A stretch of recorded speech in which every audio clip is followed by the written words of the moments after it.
Welcome back to What Arty Noobs with General Disturbance, and this is a 212A, the Tier 9 Soviet SPG, and we're on the north spawn of Sand River, and this is a standard battle, and it's being commanded by StickyMonster. Yep, StickyMonster, and he's got a baby in tank sticker on the side of his Arty, Soviet Star the other side. I always think those are rather funny when I say baby on board. Yes, where? Don't load the baby into the breach. Okay, now he's in the way of that badger. Good job it's not singing the song, you know, badger, badger, badger, badger, badger, badger. That Weevil song, I can't get it out of my head now. Anyway, he's backing into position and getting ready to shoot.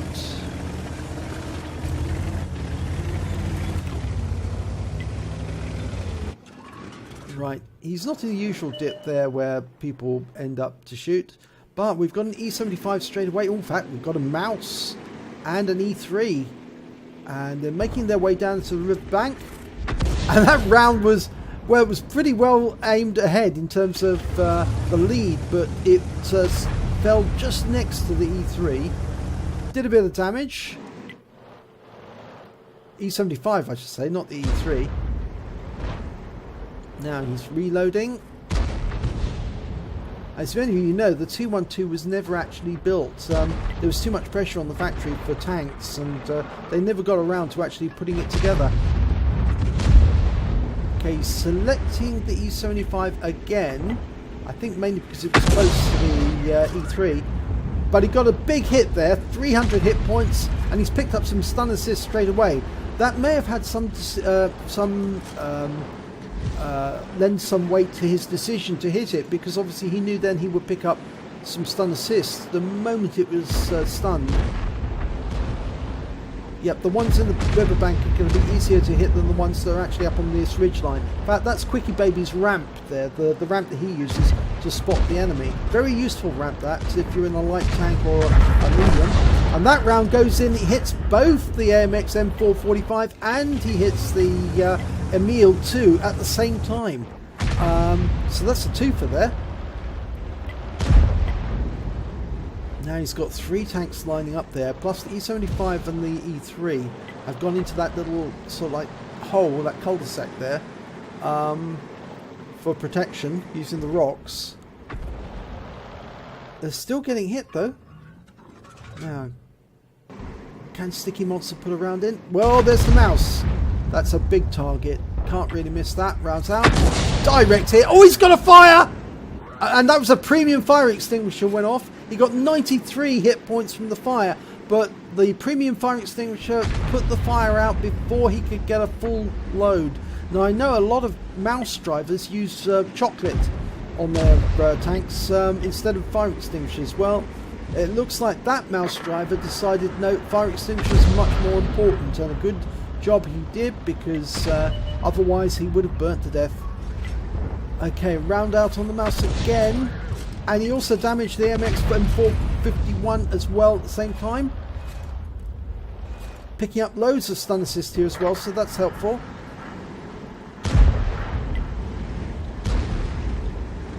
There's the E75 alongside it, but the E75's taken out. Now, he will actually provide that mouse with a little bit of protection, you know, in terms of a huge amount of steel added to the armor protection of that mouse as he pulls forward behind that wreck. Oh, the M451 has been taken out as well. So, StickyMonster's now focusing on that Emil, but that was fired behind the Emil, just as he was pulling up the ramp. Okay, he's relocating. There's nothing actually protecting StickyMonster in the cap from a north assault. So I think the enemy stopped to kill that T-57 Heavy, and now nothing's between him except that T-54 Lightweight, which is on the ridgeline. So he's fired a round in there anyway, and he's destroyed the M-Type 4 Heavy. Wow. Well, that's pretty good. So he's relocating, and he's going into this dip area here. Is he going to go up against the rock face? That might prevent him from firing in some directions. No, he's going to stay very much in line with the riverbed, so that he'll get spotting from the E75 and can attack the E3, the Mouse, and the Emil 2. They are all unseen at the moment, but we know they're there. The Emil 2 may have made it up onto the ridgeline. There's the Mouse. He's coming up the riverbank. Or riverbed, I should say. And that's 161. It looks like it tracked him. 161s of hit points, but he's picked up 451 stun assist. And the E3's gone. So he's been taken out the game. Badger got him. Okay. Next shot's going to go on the Mouse, I think. You can see him backing backwards and forwards as he's firing. Next round almost ready. Rounds out. Direct hit, run the front plate. 419 hit points, 2 critical hits. That really hurt the Mouse. And he's having to move now. There's a Batchat 25T coming up behind, just around the corner. So he's getting into protection. He's joining his teammates up on this ridgeline here. He needs to get away from that cap. The T-54 has dealt with the 25T, but that 25T was not alone. There was another T-25T. It was last spotted on the east side of the map, but I'm pretty sure he would have come up this direction. So relocating over here is the right decision. They've dealt with the Mouse in the meanwhile, so he's gone. There's the Batchat 25T. He did actually come, but he didn't go all the way round to come the cap from behind. He stayed on the ridgeline. Now that may be a mistake, because there are 2 tanks ahead now. He's stunned that Batchat. It's pulling away. He's picking up loads of stun assists, and they've tracked him. They've tracked him, but he's not loaded, so he can't do anything about it.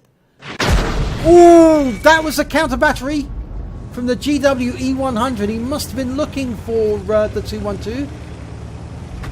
That means StickyMonster is going to have to move away as quickly as he can.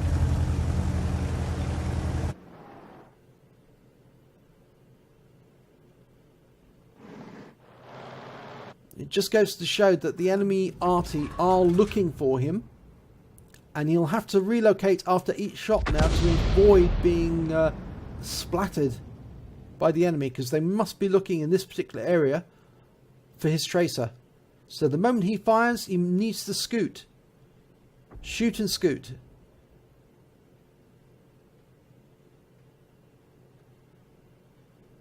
Now we've lost sight of the enemy.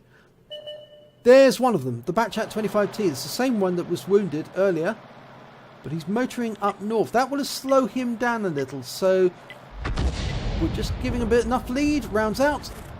Now he needs to move, and move quick, because otherwise the counter battery strike will come in any second.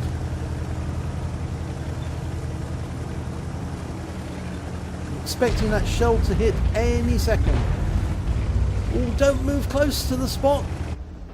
Oh, he just moved straight back where he last fired from. Almost. Just a small difference. Okay, there's the Emil 2.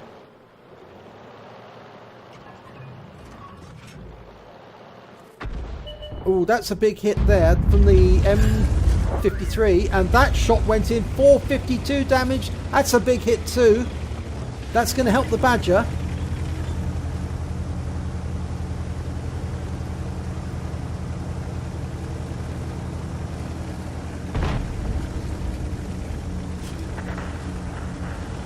Oh, they lost the Badger now. Now the scores are even now. They've lost any advantage. But what they do have is the T-54 has gone down the south route, and he's actually found the GW Tiger. In fact, he's found most of the enemy arties where they're located. That rounds out. And here, oh, that's a big splash. 264, 3 critical hits, masses of stun. The T-54's finished off the GW Tiger. He's out the game. But unfortunately, we've got an RU-251 now harrying the T-54, and he's been dealt with by the T-54. Or was it? No, it was our Batchat 155-58 who dealt with the RU-251. So well done to him. Right, that Emil 2 is continuing to be a problem, but a splash kill should be enough to take him out. Going for the 25T, who's returned from his mission north. He obviously came back after the T-54 turned up. Right, there's one of the enemy Arty. Priority targets, the M53-55. And he's backing into that dip. Round out. Oh, that's a splash kill. 202 hit points. Great shot. Too tempting that was. Too tempting by far. T-54 provides the spot. 212 takes the kill.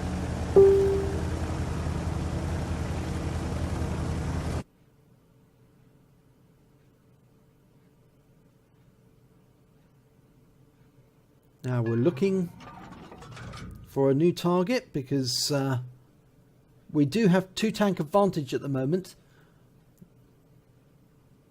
The enemy is down to that GWE-100, the Emil-2, who's been very difficult to kill, and the Batchat 25T, who was hit and wounded earlier in the battle and has been running around like a crazy animal all over the east side of the map ever since.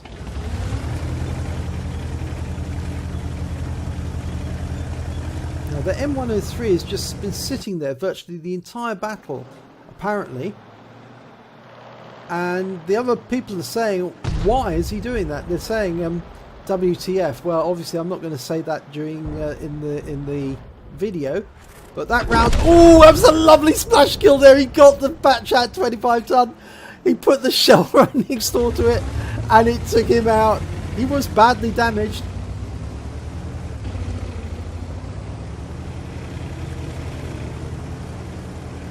Yeah, M103 is completely useless, whereby that T-54 lightweight has been very helpful for most of the battle. He's not only spotted for some of the kills, but he did defend the cap against the intruders, especially that 25T who came round the back. So he's been a real hero, this T-54 lightweight. He's only got 1 kill, but he's certainly assisted in a lot. There's the Emil-2. Splash should kill him. Oh, that fell short. Oh, dear. But we've got the M53-55 going down the riverbank. Now, he can shotgun him. If he's got the 8-inch howitzer, he can shotgun that Emil-2 very quickly. I'm pretty sure the T-54 lightweight is now going to try and find the GW Tiger. There's the Emil-2. We're almost loaded. Will he be able to reload in time? The M53 is under fire, but the Batchat 155-58 is on the ball and takes out the Emil-2, which just leaves the GWE-100 remaining. And we just lost the M53-55 to the GWE-100. So he's counter-batteried his opposite number. And there he is. He's been found. StickyMonster's loaded. Rounds out. And it's a splash kill. 301 hit points. And that's the 4th kill for StickyMonster. That's a really good result. That's the last kill of the game. Let's have a look at the end of battle stats. Well, it's an ace tanker for StickyMonster in the 212A. He also picked up a bruiser medal for getting at least 5 critical hits. He got 19 in that battle. He also picked up a fighter badge for getting at least 4 kills. That's exactly what he got. And he got a Gore's medal because he did damage exceeding 10 times the hit points of his own vehicle. On the team score, well, he came top on damage, 4,505 hit points of damage. You can see that the M53 and the 155-58 also did very well indeed, because they both scored greater than 2,000, 3,000 for the M53-55 who was counter-batteried. But StickyMonster came top on kills as well with 4, and he got the highest base XP of 1,287, which is really good. When it came to the detail, well, he fired 17 rounds, got 4 direct hits, 4 penetration, 18 splash. Damage of 4,505 hit points in total, all at more than 300 meters. He did receive 1 hit, 1 penetration, which was counter battery from the GWE-100, if I remember correctly. And he also damaged 10 of the enemy and killed 4 of them, and did stun assistance of 2,216 of 18 stuns. On a standard account, he earned 42,653 credits, and after auto repair and ammunition resupply, he had 3,249 credits left. He received 1,287 experience points, but he had a personal reserves bonus going for 2,574, and he got an additional 193 for playing in a platoon, so he took away 4,234 in total. And I think in there there's also the holiday ops bonus, which is not showing. So well done there, StickyMonster. Great replay. I've really enjoyed that, and it's good job you did move when you did, because if that 25T had actually caught up with you and managed to end your game whilst you were still sitting next to your own cap, then you wouldn't have done as much damage later on in the game as you did, and that may have affected the results. So well done. If you enjoyed this replay, please give it a like and do subscribe to our channel, and hopefully it'll be your replay I'll be looking at in the next video.